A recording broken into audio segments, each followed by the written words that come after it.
Good afternoon and welcome to the Good Plates Kitchen. We're going to start making our mascarpone in a few minutes, and the star of our show is the cream cheese, and then we have butter and cream. So stay tuned and we're going to get this going in a second.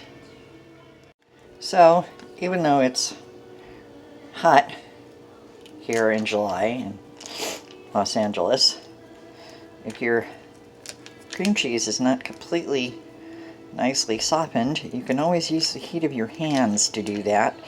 It kind of feels good too. Get it all nice and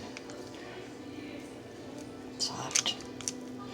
Okay, so now we have our cream cheese in our mixer and we're going to start it off. Butter. Mix in.